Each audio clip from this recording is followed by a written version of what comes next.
लोकसभा चुनाव से ठीक पहले कांग्रेस नेता और लोकसभा सांसद राहुल गांधी एक बार फिर भारत न्याय यात्रा निकालने जा रहे हैं। यह यात्रा करीब 11 दिन उत्तर प्रदेश में रहेगी। जानकारों का मानना है कि उनकी ये यात्रा सत्ता पक्ष के साथ विपक्ष के लिए भी चुनौती बन सकती है। राजनीतिक विश्लेषक बताते हैं कि इसके रूट प्लान से ये साफ है कि कांग्रेस नेता राहुल गांधी फिर से उत्तर प्रदेश की राजनीति पर फोकस कर रहे हैं। वे इसी बहाने अमेठी भी लौट रहे हैं। इस यात्रा के दौरान सत्ता पक्ष के साथ विपक्ष का इस बात पर ध्यान रहेगा कि राहुल गांधी का उत्तर और दक्षिण की राजनीति को लेकर जनता के बीच क्या स्टैंड रहता है और वे यात्रा के दौरान इंडिया गठबंधन के सहयोगी दलों को कितना साथ लेकर चल पाते हैं। इसके अलावा अयोध्या में बने माहौल के बीच उन्हें सनातन पर भी अपना रुख स्पष्ट करना होगा। साथ ही स्टालिन की पार्टी के गठबंधन की बात को भी सही साबित करना होगा। भारत जोड़ो न्याय यात्रा का जो रूट मैप जारी किया गया है उसमें राहुल गांधी सबसे ज्यादा समय उत्तर प्रदेश में गुजारेंगे।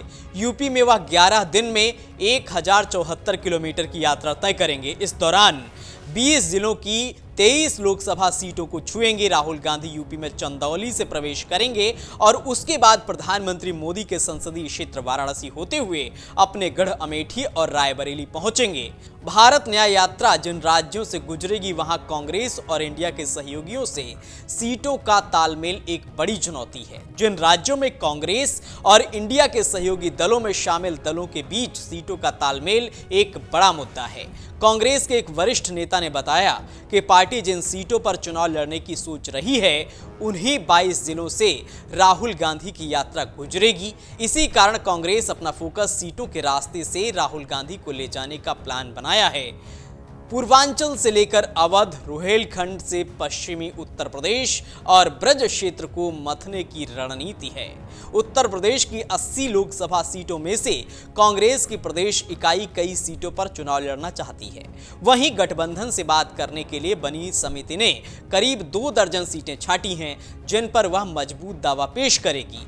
साथ ही ये भी कहा है कि भाजपा को हराने के लिए दोनों दल पूरी तरह साथ आएंगे तभी बात बनेगी। लेकिन ये साथ केवल कहने के लिए नहीं होना चाहिए बल्कि सीटों में भी उसे बड़ी जिम्मेदारी देनी पड़ेगी। कांग्रेस के प्रदेश प्रवक्ता अंशु अवस्थी कहते हैं कि राहुल गांधी की पहले निकल चुकी भारत जोड़ो यात्रा ने पूरे देश में व्यापक असर डाला था।